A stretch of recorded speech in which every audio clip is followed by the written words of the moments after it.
Boa tarde, caros amigos, companheiros espíritas, simpatizantes da doutrina, que estão mais uma vez acompanhando a Rádio Biguaçu FM. Estamos iniciando mais um programa Conhecendo o Espiritismo. Vamos ouvir o hino de louvor a Deus na voz de Marcos Viana, o Pai Nosso.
O programa Conhecendo o Espiritismo vai ao ar todos os domingos, das 18 às 19 horas, sempre alternando seu comando entre o Grupo Espírita Caminho da Luz e o Centro Espírita Fé, Esperança e Caridade, ambos filiados à Federação Espírita Catarinense Brasileira.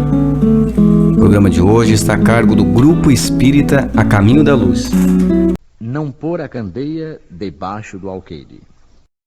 Os sãos não precisam de médico. E aconteceu que, estando Jesus assentado à mesa numa casa, eis que, vindo muitos publicanos e pecadores, se assentaram a comer com ele e com seus discípulos. E vendo isto, os fariseus diziam a seus discípulos: Por que come o vosso mestre com os publicanos e pecadores? Mas ouvindo-os, Jesus disse: Os sãos não têm necessidade de médico, mas sim os enfermos. Jesus dirigia-se sobretudo aos pobres e aos deserdados, porque são eles os que mais necessitam de consolação, e aos cegos, humildes e de boa fé, porque eles pedem que lhes abram os olhos, e não aos orgulhosos que creem possuir toda a luz e não precisar de nada. Estas palavras, como tantas outras, aplicam-se ao espiritismo. Às vezes admira-se de que a mediunidade seja concedida a pessoas indignas e, por isso mesmo, capazes de a empregarem mal. Parece, costuma-se dizer, que uma faculdade tão preciosa deveria ser atributo exclusivo de pessoas de maior merecimento. Digamos de início que a mediunidade é inerente a uma condição orgânica de que todos podem ser dotados, como a de ver, ouvir e falar. Não há nenhuma de que o homem, em consequência do seu livre-arbítrio, não possa abusar. Ora, se Deus não tivesse concedido a palavra, por exemplo, senão aos que são incapazes de dizer coisas más, haveria mais mudos do que falantes. Deus outorgou as faculdades ao homem, dando-lhe a liberdade de usá-las como quiser, mas pune sempre aqueles que delas abusam. Se o poder de comunicar-se com os espíritos só fosse dado aos mais dignos, qual aquele que ousaria pretendê-lo? E onde estaria o limite da dignidade e da indignidade? A mediunidade é dada sem distinção, que os espíritos possam levar a luz a todas as camadas, a todas as classes da sociedade, ao pobre como ao rico, aos virtuosos para os fortalecer no bem e aos viciosos para os corrigir. Estes últimos não são os doentes que precisam de médico? Por que Deus, que não quer a morte do pecador, o privaria do socorro que pode tirá-lo da lama? Os bons espíritos veem assim em seu auxílio, e seus conselhos, que ele recebe diretamente, são de natureza a impressioná-lo mais vivamente do que se os recebesse de maneira indireta. Deus, na sua bondade, poupa-lhe a pena de ir procurar a luz à distância e lhe a mete nas mãos. Não será ele bem mais culpado se não atentar para ela? Poderia excusar-se com a sua ignorância quando ele mesmo escreveu, viu com os próprios olhos, ouviu com os seus ouvidos e pronunciou com sua própria boca a sua condenação? Se ele não aproveitar, então será punido com a perda ou a perversão da sua faculdade, de que os maus espíritos se apoderarão para obsedar e enganar, sem prejuízo das aflições comuns com que Deus castiga os indignos e os corações endurecidos pelo orgulho e o egoísmo. A mediunidade não implica necessariamente as relações habituais com os espíritos superiores. É simplesmente uma aptidão para servir de instrumento, mais ou menos dócil, aos espíritos em geral. O bom médium não é, portanto, aquele que tem facilidade de comunicação, mas o que é simpático aos bons espíritos e só por eles é assistido. É neste sentido unicamente que a excelência das qualidades morais é de importância absoluta para a mediunidade. A coragem da fé.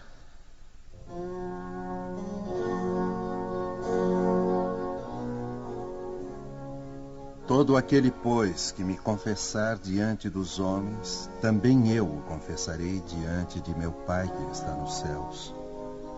E o que me negar diante dos homens, também eu o negarei diante de meu Pai que está nos céus.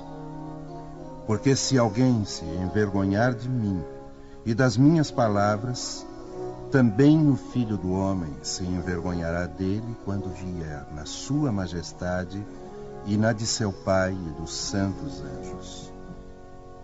A coragem das opiniões sempre mereceu a consideração dos homens, porque é prova de dignidade enfrentar os perigos, as perseguições, as discussões, e até mesmo os simples sarcasmos aos quais sempre se expõe aquele que não teme confessar abertamente ideias que não são admitidas por todos. Nisto, como em tudo, o mérito está na razão das circunstâncias e dos resultados que podem advir. Há sempre fraqueza em recuar diante das consequências da sustentação das opiniões, mas há casos em que isso equivale a uma covardia tão grande como a de fugir no momento do combate. Jesus estigmatiza essa covardia no tocante ao problema especial da sua doutrina, ao dizer que, se alguém se envergonhar das suas palavras, ele também se envergonhará daquele, que renegará o que o houver renegado, que reconhecerá perante o Pai que está nos céus o que o confessar diante dos homens. Em outros termos, aqueles que temeram confessar-se discípulos da verdade não são dignos de ser admitidos no reino da verdade. Perderão assim as vantagens da fé, porque se trata de uma fé egoísta que eles guardam para si mesmos, ocultando-a com medo dos prejuízos que lhes possa acarretar no mundo. Enquanto isso, os que colocam a verdade acima dos seus interesses materiais, proclamando-a abertamente, trabalham ao mesmo tempo pelo futuro próprio e dos outros. O mesmo acontece com os adeptos do Espiritismo, pois sendo a sua doutrina o desenvolvimento e a aplicação da doutrina do Evangelho, a eles também se dirigem essas palavras do Cristo.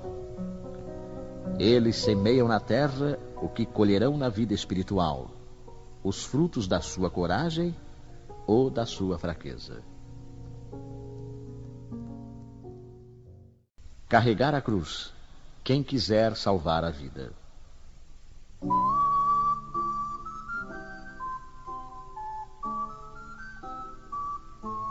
Bem-aventurados sereis quando os homens vos aborrecerem e quando vos separarem e carregarem de injúrias e rejeitarem o vosso nome como mal por causa do Filho do Homem. Folgai naquele dia e exultai, porque olhai que grande é o vosso galardão no céu, porque desta maneira tratavam aos profetas os pais deles. E chamando a si o povo com seus discípulos, disse-lhes: Se alguém me quiser seguir, negue-se a si mesmo e tome a sua cruz e siga-me. Porque o que quiser salvar a sua vida, perdê-la-á. Mas o que perder a sua vida por amor de mim e do Evangelho, salvá-la-á. Pois de que se aproveitará ao homem se ganhar o mundo inteiro e perder a sua alma? Regozijai-vos, disse Jesus, quando os homens vos odiarem e vos perseguirem por minha causa, porque sereis recompensados no céu. Essas palavras podem ser interpretadas assim: sede felizes quando os homens, tratando-vos com má vontade, vos derem a ocasião de provar a sinceridade de vossa fé, porque o mal que eles vos fizerem resultará em vosso proveito. Lamentai-lhes a cegueira, mas não os amaldiçoeis. Após isso acrescenta: tome a sua cruz aquele que me quer seguir.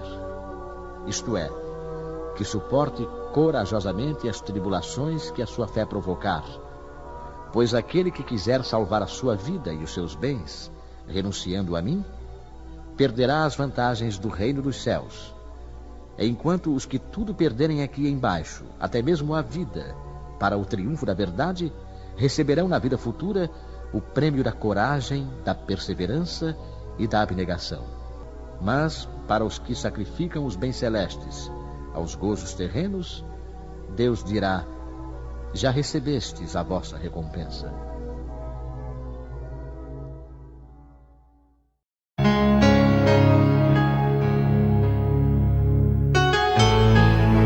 Está no ar Momento Espírita, o programa que traz o espiritismo para bem perto de você.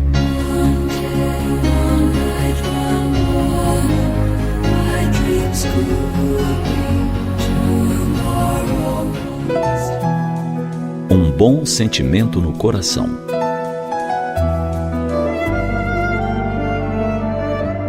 Dois meninos caminhavam ao longo de uma estrada que se estendia através de um campo. À beira do caminho viram um casaco velho e um par de sapatos surrados. Ao longe vislumbraram o dono que trabalhava naquele campo. O rapaz mais novo sugeriu que eles escondessem os sapatos, se escondessem eles mesmos e ficassem ali observando a expressão de surpresa do dono quando ele retornasse. O menino mais velho achou que isso não seria tão bom. Ele disse que pelo aspecto da roupa e dos sapatos, o dono deveria ser um homem muito pobre. Então, depois de falarem sobre o assunto, por sua sugestão, concluíram que tentariam outra experiência. Ao invés de esconder os sapatos, iriam colocar uma moeda de prata em cada um e observar o que o dono faria quando descobrisse o dinheiro. E foi o que fizeram. Logo, o homem regressou do local onde trabalhava. Colocou seu casaco, calçou um pé em um sapato. Sentiu algo duro. Levou para fora e encontrou $1 de prata. Maravilha e surpresa brilharam em seu rosto. Ele olhou para a moeda uma vez e outra vez. Virou-se e não conseguiu ver ninguém ali por perto. Em seguida calçou outro sapato. Para seu grande espanto, encontrou outra moeda de prata. Ele começou a chorar, ali, sentado sobre o campo. Em seguida ajoelhou-se e ofereceu em voz alta uma oração de agradecimento, na qual falou de sua esposa que estava doente e sem esperança, e sobre seus filhos indefesos, sem comida. Fervorosamente agradeceu a Deus por essa graça, vinda de mãos desconhecidas, e evocou as bênçãos dos céus sobre aqueles que lhe deram a ajuda de que precisava. Os meninos permaneceram escondidos até ele ir embora. Haviam presenciado toda a cena. Eles tinham sido tocados por sua oração e sentiram um calor dentro de seus corações. Enquanto saíam a pé pela estrada, disse um ao outro: então, realmente, você não tem um bom sentimento no coração?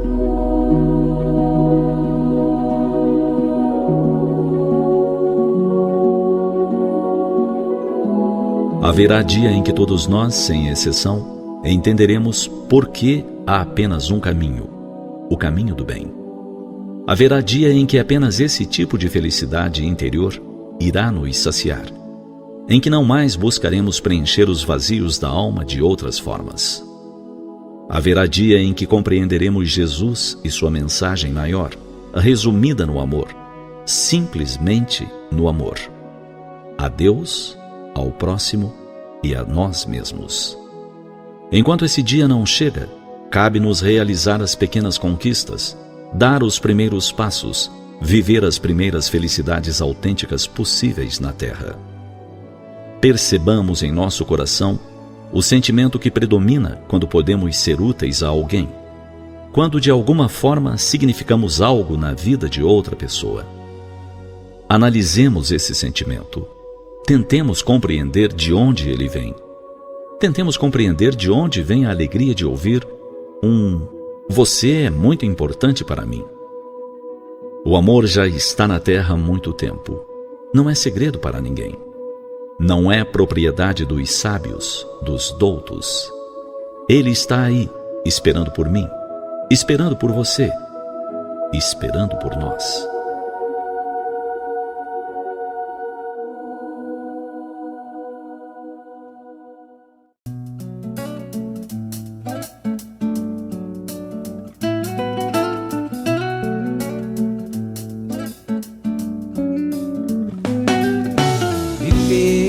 Respirar o amor sublime de nosso Pai, o Criador. Amar é compreender e perdoar sem exigir gratidão. Felicidade é ver nascer a luz na escuridão. Servir é educar e consolar um coração. A lei divina não provoca males a ninguém. Existem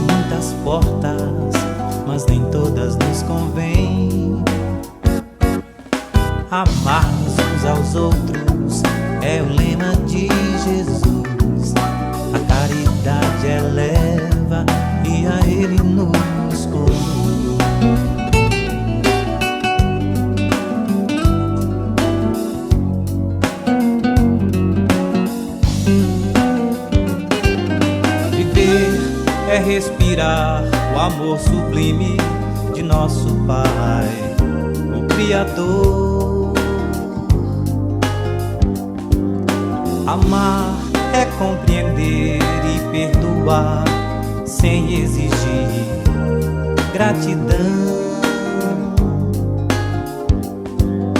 Felicidade é ver, felicidade é ver nascer a luz na escuridão. Servir é educar e consolar um coração. A lei divina não provoca males a ninguém. Existem muitas portas, mas nem todas nos convém. Amarmos uns aos outros é o lema de Jesus. A caridade eleva e a Ele nos conduz. Amarmos uns aos outros é o lema de Jesus. A caridade eleva e a Ele nos conduz. Amarmos uns aos outros é o lema de Jesus. A caridade eleva e a Ele nos conduz. Amarmos uns aos outros é o lema de Jesus. A caridade eleva e a Ele nos conduz. Amarmos uns aos outros nos conduz. É o lema de Jesus.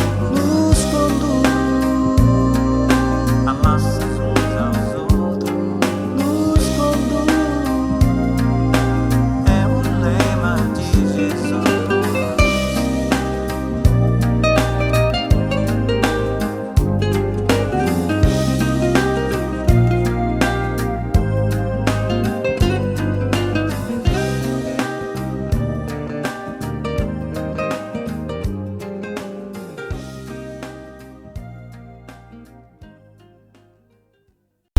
Na 98 FM, programa Conhecendo o Espiritismo.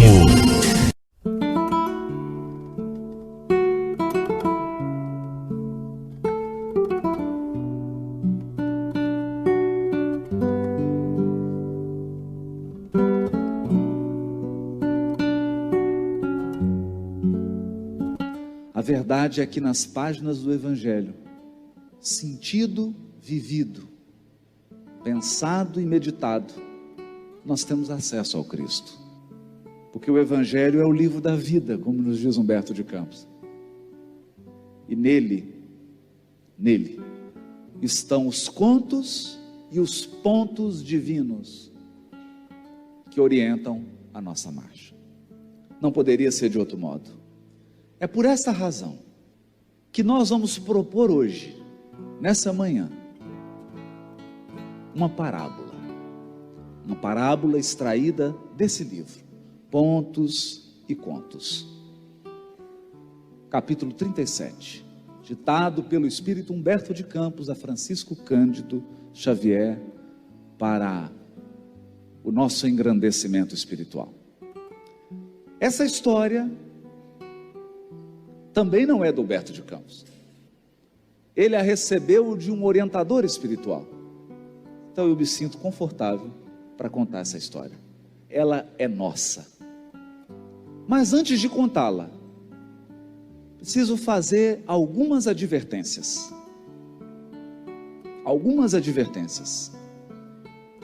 Durante muito tempo, eu acreditei que o Evangelho fossem 4 livros. E que o Evangelho pudesse ser comprado em livrarias bíblicas, porque eu acreditava que o Evangelho é um livro escrito em palavras humanas por seres humanos. Acreditava nisso, mas a vida, com seus desafios, com as suas lutas, se encarregaria de me ensinar o contrário. O Evangelho é Jesus. É Ele. Ele é o Evangelho. Porque o Evangelho é uma boa notícia. E quem deu a notícia foi Deus. E a notícia é Ele, Jesus. Ele é a notícia que veio ao mundo. E é boa. É uma ótima notícia. Então, o que são os livros? Os livros são biografias de pessoas que conviveram com a notícia. Pessoas que viveram durante um tempo ao lado da boa nova, que é o Cristo. Conversaram com a boa nova, abraçaram a boa nova, choraram nos ombros da boa nova, foram consolados pela boa nova, foram esclarecidos pela sabedoria da boa nova. A boa nova é Jesus, é Ele. Então, quando você abrir os livros, não fique na letra, procure o Cristo por trás da letra. Eu sei que os movimentos religiosos são importantes, porque eles são experiências educativas do Espírito. Sei que a hierarquia e a disciplina são importantes, porque ninguém realiza nada de valioso sem ordem. Sei que os compêndios de crença são também importantes, porque ensinam as pessoas os primeiros passos da reflexão religiosa. Mas isso tudo é apenas material pedagógico de auxílio. A verdadeira religiosidade está na alma de cada um de nós. Ela é uma experiência espiritual, pessoal, intransferível, divina. É uma construção interior. E pude constatar isso através de duas historinhas. Quando Francisco de Assis percebeu que o seu tempo na terra começava a chegar ao fim, ele então reúne os monges franciscanos e dá uma orientação para eles. Diz para eles assim: vão, percorram a Europa e preguem o Evangelho. Percorram a Europa e preguem o Evangelho. Se for necessário, utilizem palavras. Ou seja, a boa nova é um ser, é uma pessoa. Mas essa pessoa não é uma pessoa comum. Essa pessoa é guia e modelo. A maior pregação que pode ser feita do Evangelho é seguir Jesus e ser como Ele. Viver como Ele viveu. Então eu poderia falar aqui, gritar o nome de Jesus durante 24 horas. É muito pouco. É muito, muito pouco. É necessário, mas é pouco. É fundamental, mas é muito pouco. A verdadeira apresentação do Evangelho se dá com a nossa vida. Com a nossa vida. Foi por essa razão que lá na mesma igrejinha de Francisco de Assis, eles resolveram fazer uma experiência. Iriam ficar uma semana em jejum fazendo orações. Já imaginou? Uma semana sem comer, fazendo orações e os trabalhos de assistência. Porque eles não ficavam só rezando, eles auxiliavam. Passou o primeiro dia, tinha monge até cambaleando, Passou o segundo dia, terceiro, quarto, quinto dia. Era um silêncio no mosteiro. Ninguém tinha força nem para falar. Naquela noite, todos foram dormir, depois de longas orações e depois de um dia longo de assistência aos sofredores. No meio da noite, um monge começou a chorar, um franciscano começou a chorar como uma criança. Ele chorava, chorava, chorava.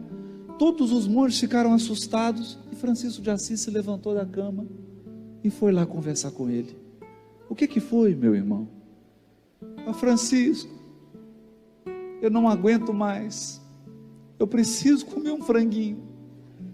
Eu preciso muito comer um franguinho. Eu não consigo mais ficar nesse jejum.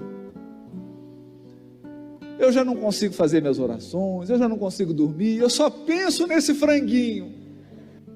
E eu estou me sentindo culpado, porque eu sou o único. Sentindo culpa, mas eu não dou conta. Sabe o que Francisco de Assis fez? Pediu para o monge trocar roupa, trocou de roupa, foi para a cozinha. Ele, Francisco de Assis, cozinhou o franguinho para o monge, bem gostoso, bem cozido. Aquele cheiro do franguinho espalhou, uma choradeira geral. Francisco de Assis sentou-se e comeu o frango com seu amigo. Ele, Francisco de Assis, quebrou o seu jejum, quebrou a sua disciplina, mas não quebrou o seu amor pelo semelhante. Porque os nossos ideais não podem ser maiores do que o nosso afeto.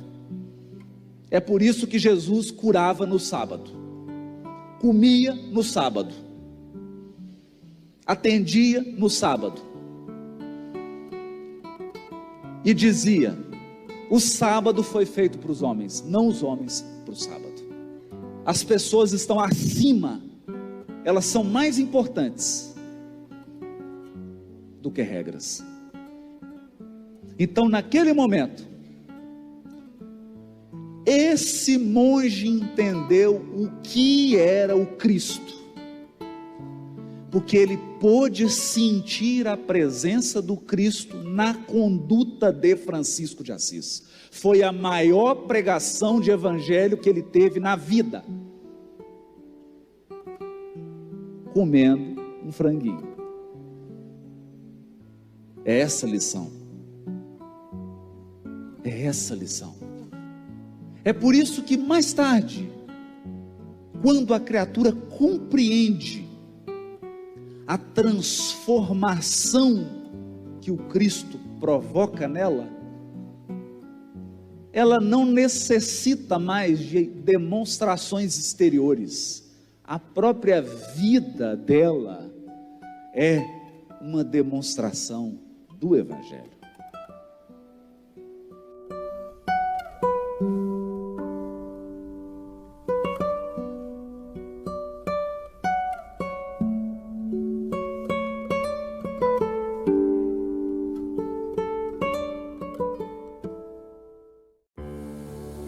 Fidelidade.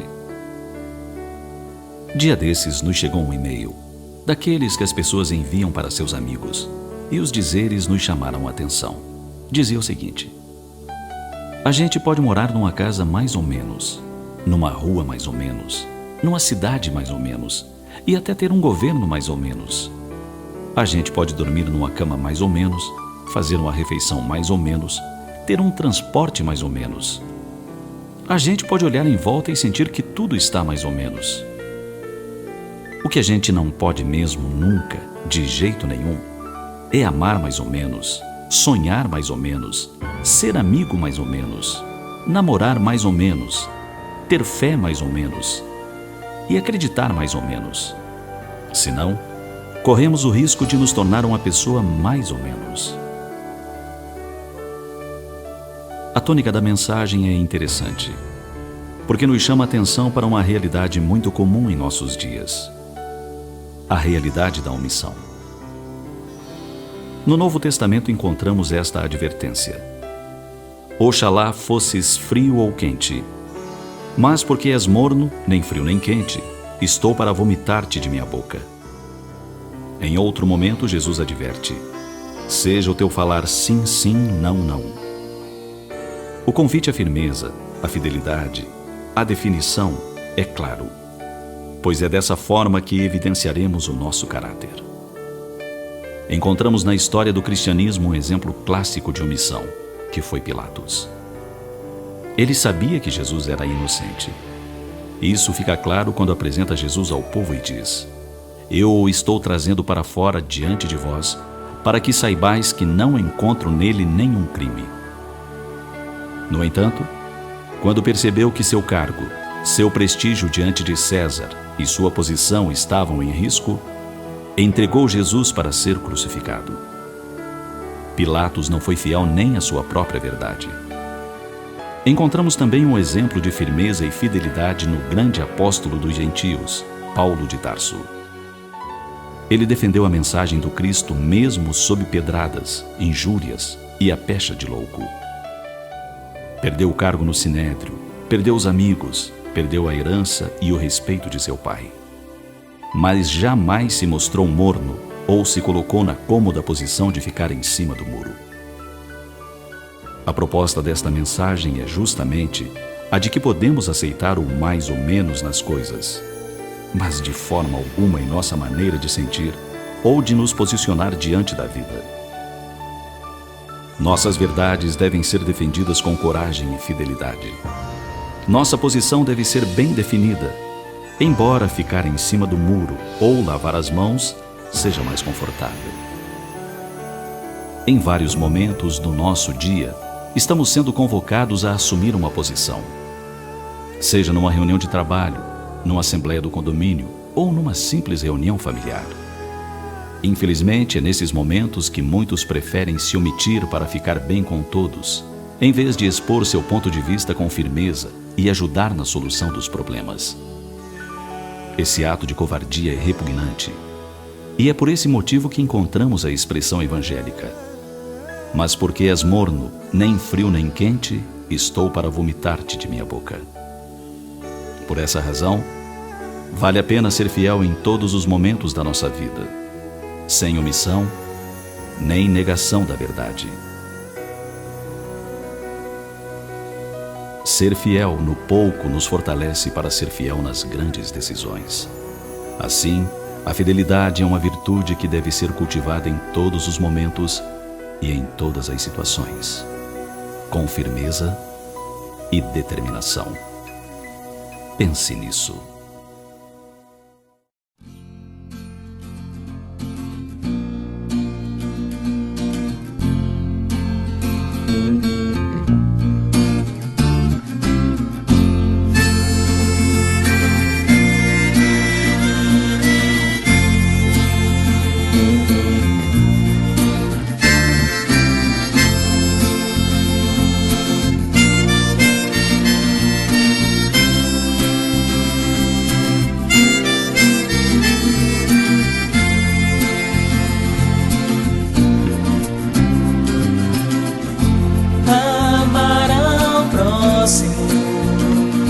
a si mesmo.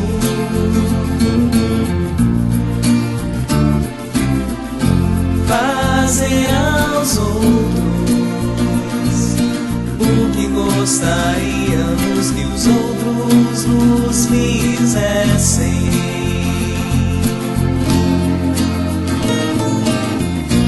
A medida de amar é amar sem medida, olhar outra pessoa com os olhos do coração.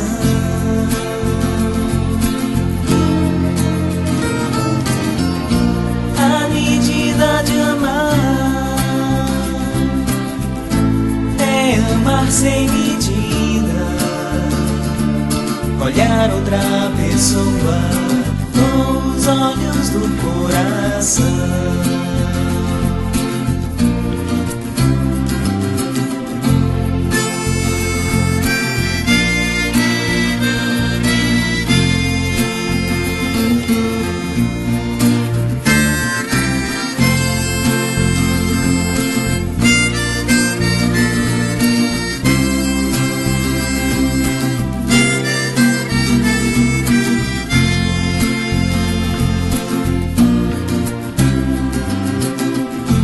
qual o segredo da felicidade?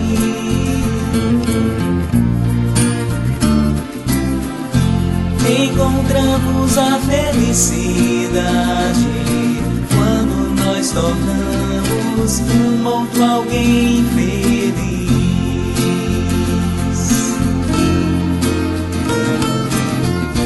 A medida de amar é amar sem medida, olhar outra pessoa com os olhos do coração.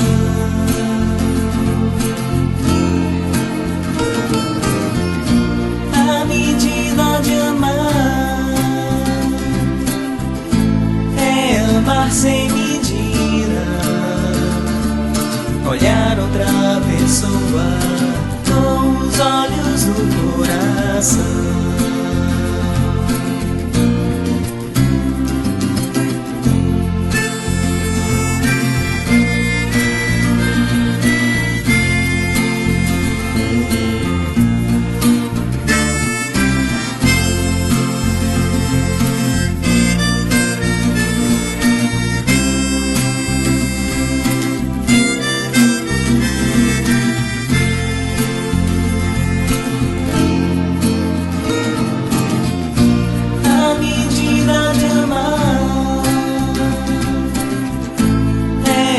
Sem medida, olhar outra pessoa com os olhos do coração.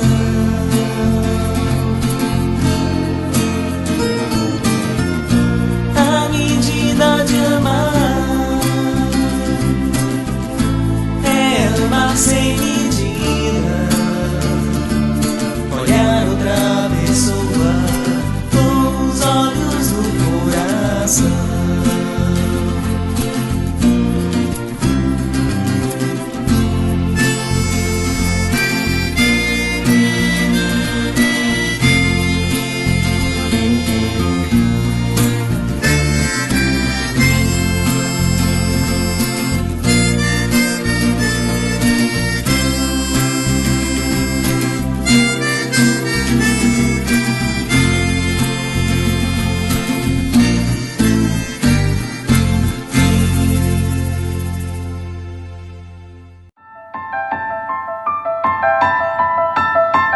De todos os desvios da vida humana, o suicídio é talvez o maior deles pela sua característica de falso heroísmo, de negação absoluta da lei do amor e de suprema rebeldia à vontade de Deus, cuja justiça nunca se faz sentir junto dos homens sem a luz da misericórdia. Emmanuel, o Consolador, psicografia de Francisco Xavier. Uma campanha, Grupo Espírita A Caminho da Luz, Biguaçu, Santa Catarina. www.radiofraternidade.com.br. Programa Espírita Conhecendo o Espiritismo e Programa Espírita Luz e Fraternidade.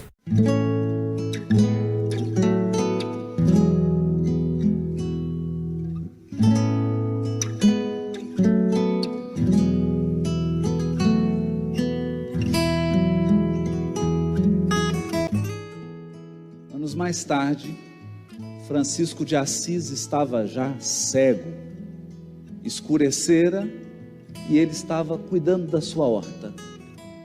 E um outro franciscano se aproxima dele e vê ele cego, cuidando da horta.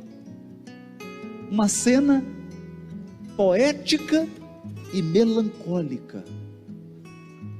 O grande Francisco de Assis, aquele testemunho vivo de Jesus na terra, cego na sua hortinha.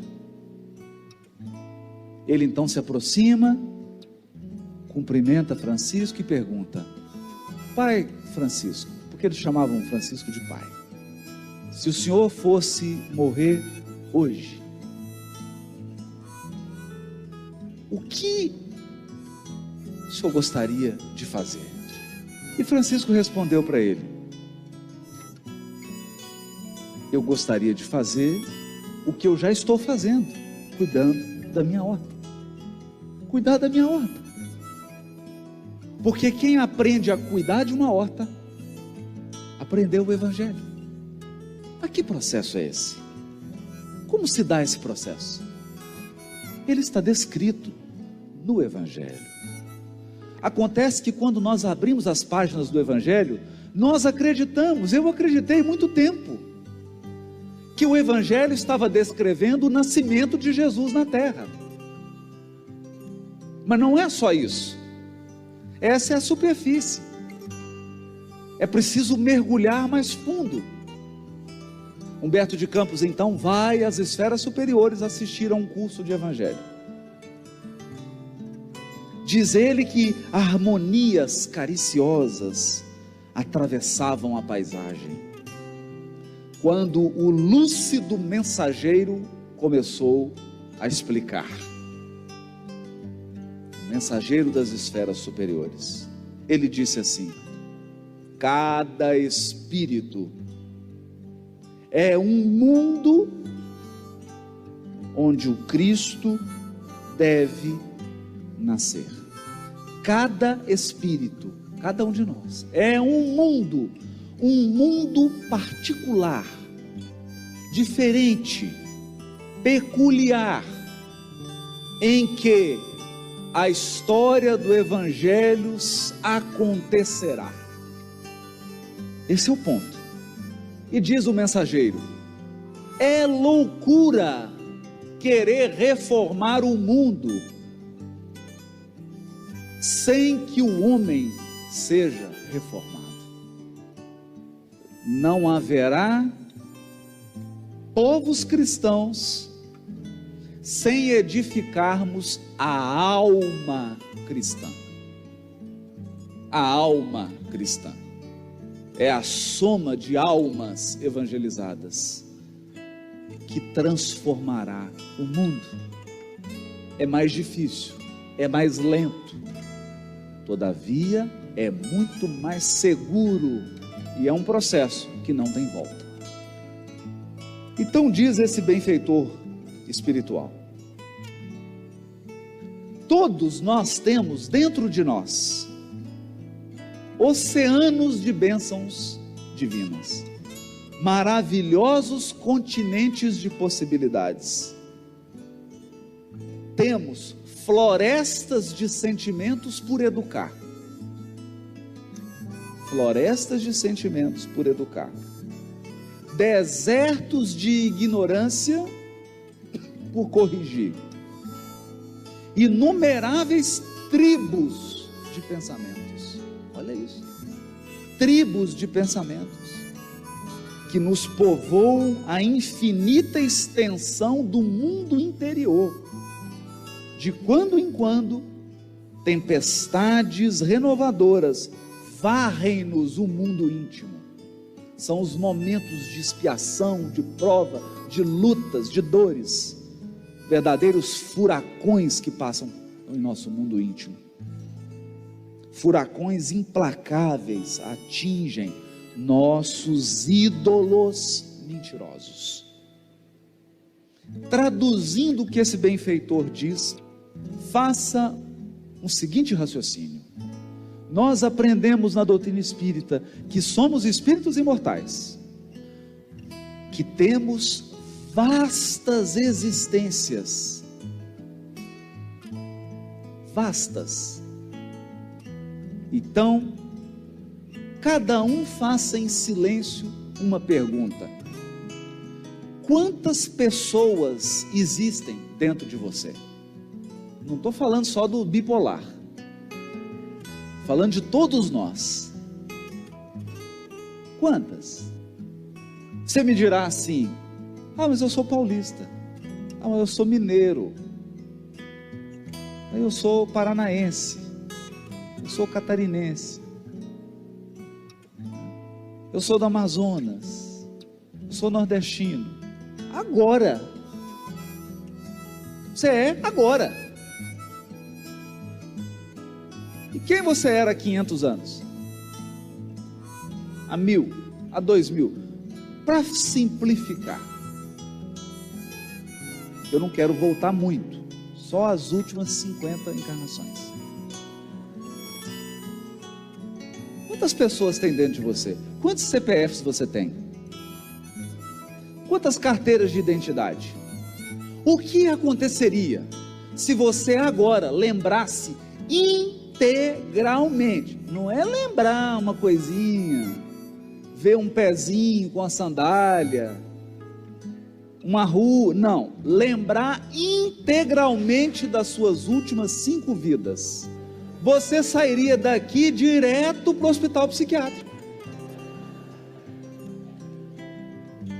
Por quê? Porque você entraria numa profunda dúvida. Qual? Quem sou eu? Quem é você? Quem é você? O que você gosta? Você já foi tanta coisa? Você já fez tanta coisa? Você já falou tantas línguas? Você já morou em tantos lugares?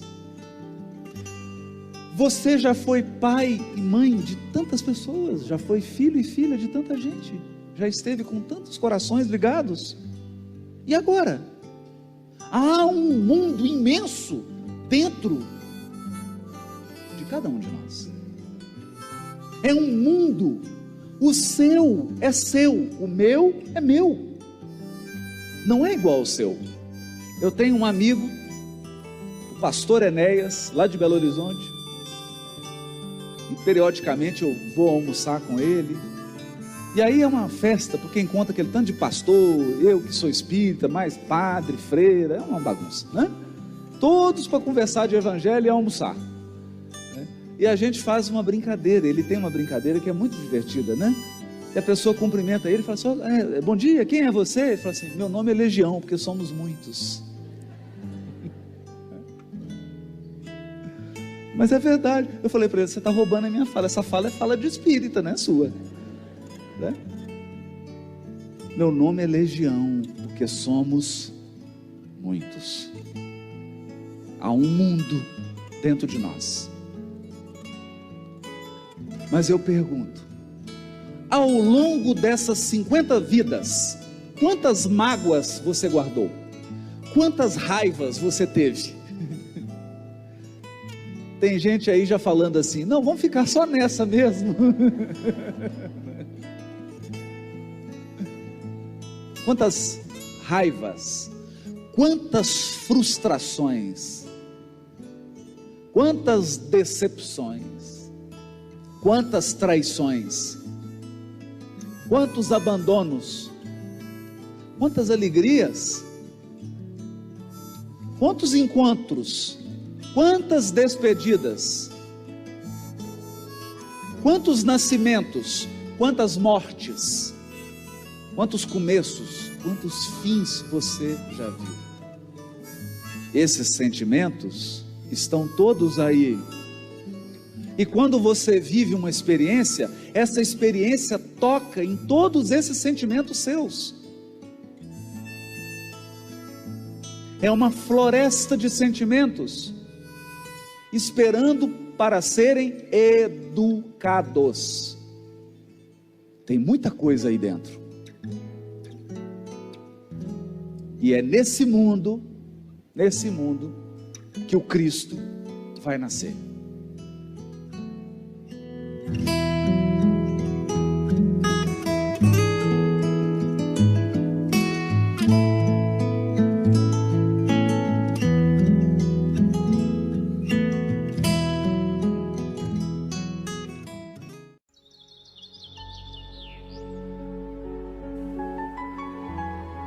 Aproveita o dia e faze o melhor, amando sempre. Plasma a obra que vieste realizar entre os homens, enquanto o apoio do tempo te favorece. Suporta com paciência as vicissitudes da estrada e aceita nas circunstâncias difíceis a justiça da vida, que volta a pedir-te contas. Na tarefa mais obscura, põe o selo da bondade, e na conversação mais simples, modela a palavra luminosa do entendimento. Abraça em cada pessoa que te cruze o caminho alguém que te leve mais longe a mensagem de auxílio. E em cada página, por mais pequenina que te registre o pensamento, grava o amor puro que te verte do ser. Observa o relógio impassível. Minuto marcado é valor que não torna. Terá sim outros minutos, mas em novo dia, em novo problema, em nova situação e em nova paisagem. Toda criatura terrestre, embora não perceba, vive a despedir-se do mundo, pouco a pouco, despachando cada dia, com os próprios atos, a bagagem que encontrará na estação de destino.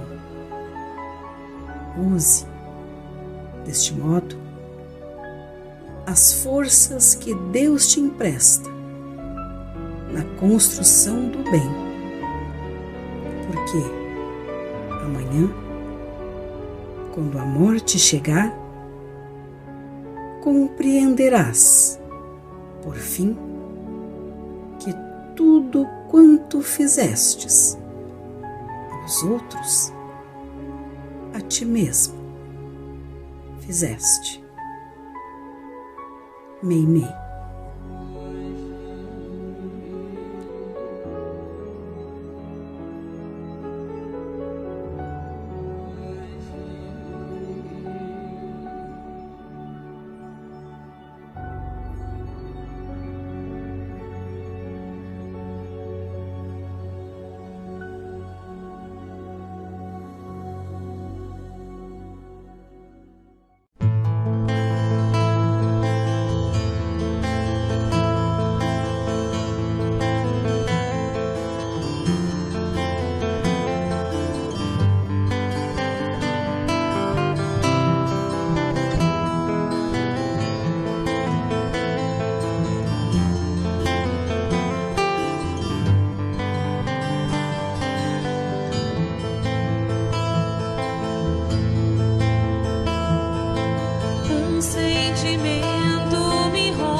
Ser manso, ser limpo, ser justo.